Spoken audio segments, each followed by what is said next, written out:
People do not care about our Tanzanianness or our Ghanaianness or our Kenyanness or our Ethiopianness. In their eyes, we are all Africans. Nobody cares about us. And brothers and sisters, if you want to know how weak we are, and we are weak, look at how we are treated.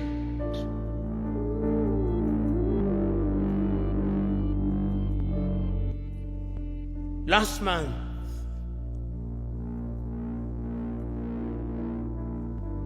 the world met in New York. The General Assembly. When African heads of states and government are speaking, the hall is empty. Nobody bothers because they are saying nothing. Even if they are saying something, it is something that can be ignored. Compare when an African head of state and government is speaking and when the Prime Minister of Little Israel is speaking. They will listen because we are weak and disunited.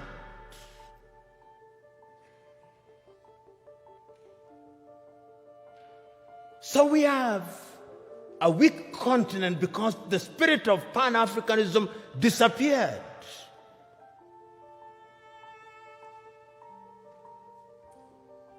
So the question that we can ask, what is the state of Pan-Africanism as we speak today? The African Union, which is weak,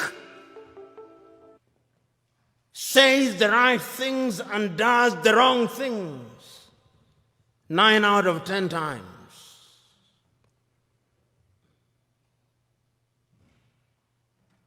And what are the critical areas in which we are weak? We are weak politically because nobody listens to us. We are not trading with one another. Intra-African trade is not anything beyond 15%, the lowest anywhere in the world.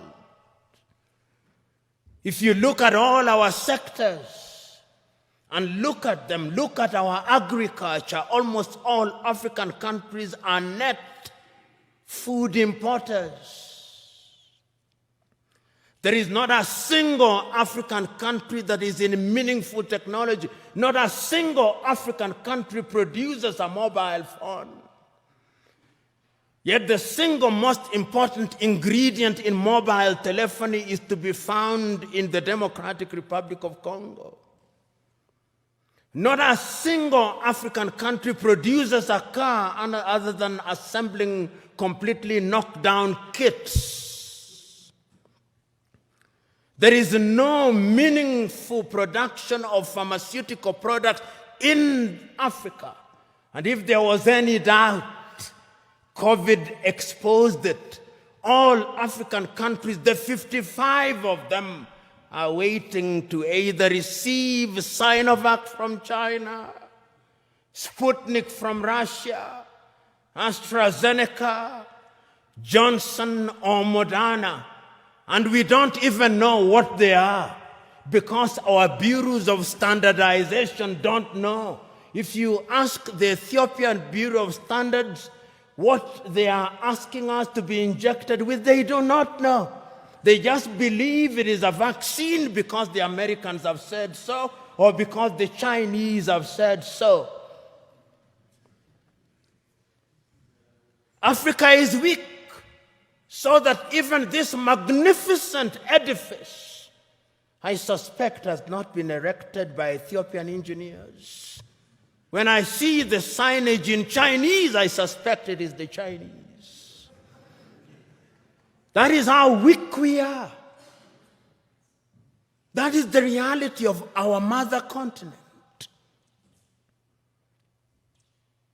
It is because we are politically weak, we are economically weak, socially we are disorganized, culturally and spiritually we are confused. That is the continent in which we are today. We unite or we perish. That as I travel along across the world, people do not care about our Tanzanianness or our Ghanaianness or our Kenyanness or our Ethiopianness. In their eyes, we are all Africans. And perhaps that is what we should use as the building block in order to talk about African unity. But we are not being naive about that unity. Because sometimes when we talk about Pan-Africanism and about African unity, people think we are being too simplistic about it. No, it is not being simplistic and being naive. It is recognizing that as long as we remain the way we are, then Africa in the next 25 years will be recolonized.